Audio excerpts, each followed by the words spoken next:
Hello, everyone. My name is Mark Stone.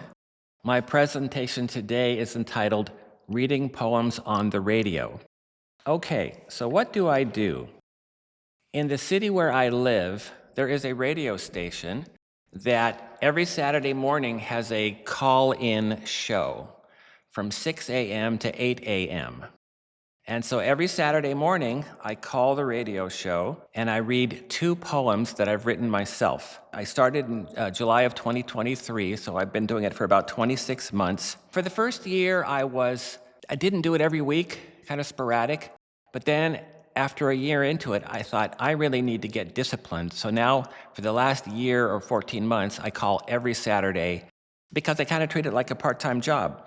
Most of the time, I've been doing 1 poem. But then about 2 months ago, they had a dearth of callers, so I offered to do 2 poems. They said, sure, yeah, that'd be great. So ever since then, in the last 2 months, I read 2 poems. The first one is one that I've already read, and the second one is a new poem. I've called probably 80 times in the last 26 months and read a total of about 70 poems that I've written myself. Okay, how did I get started? Well, back in July of 2023, there was a journal that I wanted to get a poem into. And I thought if I can succeed in that quest, I will be a luminary in the poetry firmament. I will be a big shot. And so over 3 years, I sent them probably 15 poems. All were kindly rejected. And then I thought, I'll even give it one more shot. And so I sent 3 poems, and their standard response was, we will get back to you in 4 to 6 weeks. 2 days later, I get a kind email thanking for my submission, but they're not accepting the poems, but feel free to send more in the future. Anyway, so at that point, I was just frustrated. I said, I am done with this journal. And I'll just refer to it as the XYZ journal. I said, I don't need these people. I'm going to go straight to my audience. So I had been listening to this call-in show for years, and I thought, well, why don't I call in? And maybe I could read a poem. So I did, and that's how it got started. What type of poems do I read on the radio?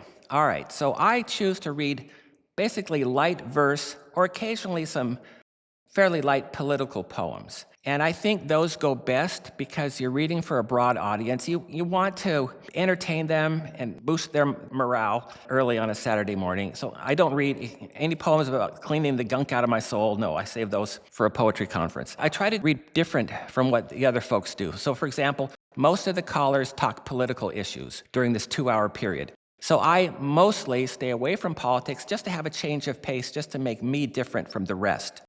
Also, I virtually always write in rhyming couplets because the people who are listening, they're driving a car, they're cooking, they're changing the baby's diaper. They don't have the poem in front of them, and so it's easier for them to follow if it's rhyming couplets. And now the length.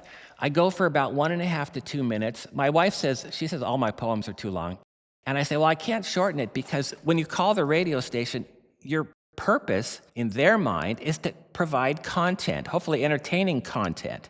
So an 8-line poem is not going to cut it because between commercial breaks, they've got about 8 minutes to fill. And so they need you to go at least 2, 3, or 4 minutes. And now I typically go 4 minutes, so 2 2-minute poems. I also stick to family-friendly poems, G or PG or PG-13. The R ones I save for poetry conferences and other Zooms, not for the public. Presentation practices. I do several things differently because it's on the radio. You want to try to be entertaining. So if I'm doing a romantic or dating poem, I'll use the phrase, Dr. Love is back in the house. And then I also have a dedication for every poem, just to give them an idea what it's about. So for example, I'll say, today's poem is dedicated to all football fans. Or I might say, today's poem is dedicated to everyone who is over 50 or who hopes to be one day. And so just to kind of let them know what the poem is about rather than just starting totally cold. I also mention the length of the poem. So I will say the following poem is 1 minute and 55 seconds long. And the reason I do that is because they are watching the clock. The host, the producer, and the call screener are watching the clock. They know they have to go to commercial break at 7:58 a.m. So when they put you on at 7:55 a.m., they're watching the second hand go around, and they're hoping that you'll finish the poem before they have to go to commercial break. And I have been cut off in the middle of a poem on a couple of occasions. And so that's why I now say the poem is 1 minute and 55 seconds long. So they'll know that we can fit it in. And then I mention the rating. So I say the poem is rated G or PG or PG-13, just to let the parents know that maybe they want to, turn off the radio if the kids are there and it's a PG-13. I also explain references, like historical, literary, that kind of thing, mythological, artistic, because not every audience is as well educated as all of we are, all of you are at least. So for example, if I have a poem, if I'm going to say the phrase Sisyphus rock, I'll explain what that means. Or if I'm going to make a reference to Samson and Delilah, I'll explain what that means. And then at the end of every poem, I say, the end. Because I learned early on that they don't know when the poem ends, okay? Because they don't have the script in front of them, and they're not really used to hearing poems, and they can't see my facial expression. So I'll say the end at the end. Okay, advice on calling the radio station. Okay, first of all, get some sleep. And it's not early if you have an early morning call-in show, but I find if I'm well slept, I can read with more energy. I read better. I enunciate better, and I pause better, and anyway, the whole thing goes better if I'm well slept. But that's not always the case. Anyway, next point, try to relax. If you're nervous when reading in public, like I am, then you should try to relax. And after 26 months, I'm actually at the point where I can almost read it in a relaxed state. Next point, you got to believe in the poem. You have to sell it, okay? So you don't want to read a poem if you have questions about whether it's good enough to read on the radio. You've got to believe in it. And so when your editors, one editor says he or she likes it, and the other editor says, no, this is a stinker, just blot that negative critique out of your mind. You have to go and think, this is a great poem. And sometimes I'll write on the bottom, great poem, because my editor said that. And then, because you want to read it with confidence. Okay, call early. They tend to take callers on a first-come, first-served basis. So I always call typically about 7:10. The show goes from 6 to 8 a.m. I used to have to call before 7, but now they know me. They actually put me in front of other callers because they like the poems, usually, sometimes. And they know I'm a regular. I call every week. But I still need to call in by about 7:10. Also, one thing about calling the radio, you can call from anywhere. And so one time we were in Australia visiting a relative. I called from there. You got to keep in mind your 14 hours difference. And I called from Massachusetts once. I'm calling from Illinois today, this morning. And you can also call from the car. There have been 2 or 3 occasions when I had to be somewhere. Someone else was driving, fortunately, and so I just read it from the front seat.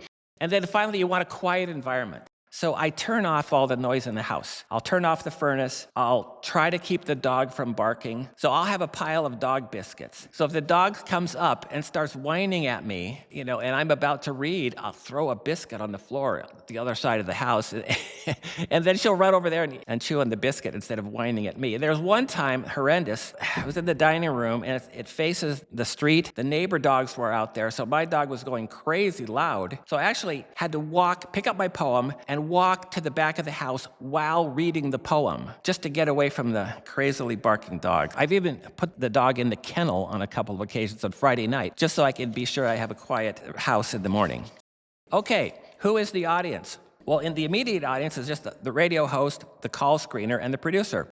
But this radio station, its coverage is all of Ohio and the western third of Indiana. I Googled the Nielsen ratings, and it has a 5.5 share. So basically, that means 5.5% of the people listening to the radio listen to this station. It's probably the 3rd or 4th highest one in my city. There are a lot of commercials, so that suggests there are a lot of listeners. And occasionally, I actually meet someone out in the real world that has heard my poems on the radio. Actually, I was at a meeting recently, and I said I was going to read, at a political meeting, I was going to read a political poem. And the guy next to me said, "Oh, you're a poet?" I said, "Have you heard that guy who reads poems on the radio on Saturday morning?" I said, "Yeah, I've heard him." I said, "What do you think of his poems?" And he said, "Yeah, they're okay." And then I admitted that I was the guy, the culprit.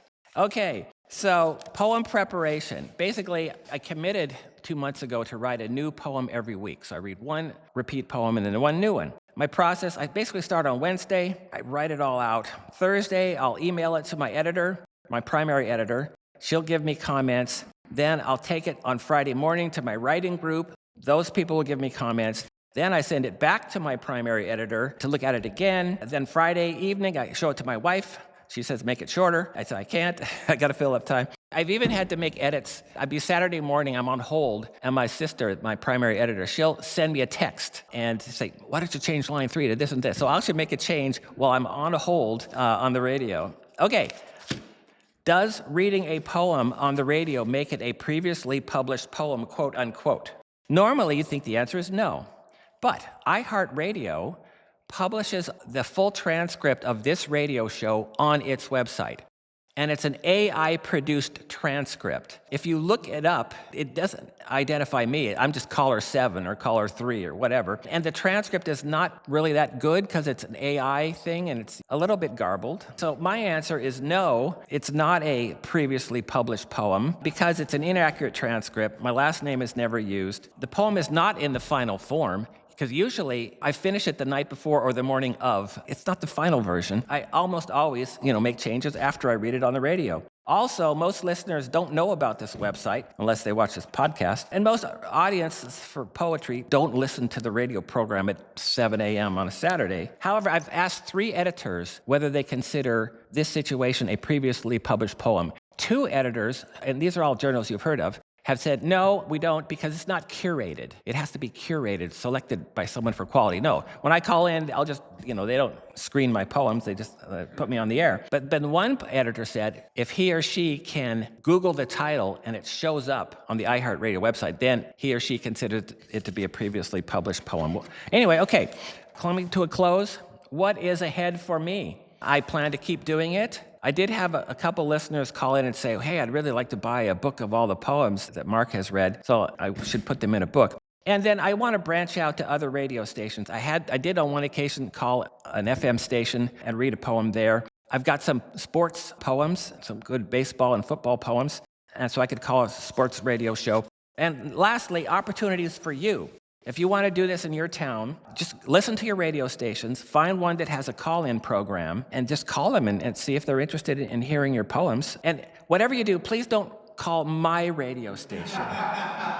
Because if you call my radio station, they might say, well, who needs Mark's poems? We got those really good ones. And then I'm going to be back to submitting poems to the XYZ Journal. But actually, I do have to thank the XYZ Journal, because if they had accepted one of my poems, I never would have gone to the radio. And I've had a tremendous amount of fun. And this morning I got up at 5:30 to call the radio station, because they're an hour ahead of where we are here in Central Time Zone. And so here are exactly the 2 poems I read this morning on the radio at 6:20 Central Time. Okay, today's first poem is dedicated to everyone who is a fan of the Ohio State Buckeye football program. The poem is 1 minute and 45 seconds long, it's rated G, and it's called The Soul of the Scarlet and Gray. In every field, near every stream, a young boy yearns to live the dream that one day he'll grow up to play for the team that wears the scarlet and gray. The team enjoys a rich tradition, vanquishing the competition. Stunning stats reflect success. Their fervent fans demand no less. To be a Buckeye is much more than yards and wins a football score. It's more than just gridiron strife. It's all about one score in life. The players earn a prized degree and serve the whole community. They pay it forward to help others with their band of Buckeye brothers. They're boys when they matriculate, and men by when they graduate. Integrity, trust, and a passion to play, these are the soul of the scarlet and gray. Last Saturday at noon we screamed at the game against the Texas team. With seconds left, would the score be tied? A test of Buckeye will and pride. They've dreamed of this since high school days. They win the game with amazing plays. A roar erupts throughout the stands. The horseshoe is full of cheering fans. The Carmen, Ohio performance beguiles, while Coach Woody Hayes gazes downward and smiles. The end. And then today's new poem is dedicated to everyone who has a spouse or significant other, or who would like to have one someday. The poem is 1 minute and 15 seconds long, is rated PG-13, and is called, Why Did I Kiss You? I kissed my wife with little warning. She softly asked me why. I said that passion baffles and that it can mystify.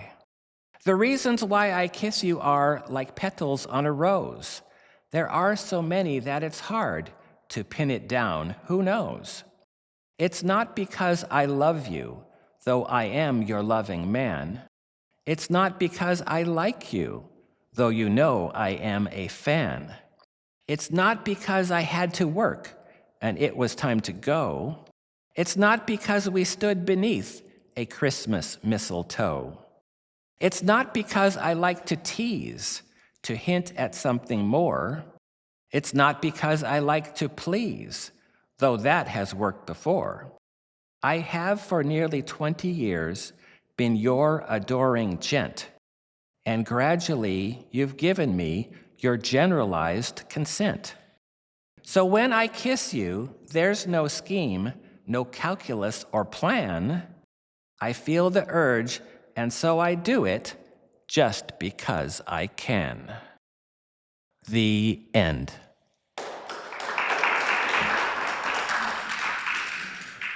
And that is the end of my presentation. Thank you for your attention.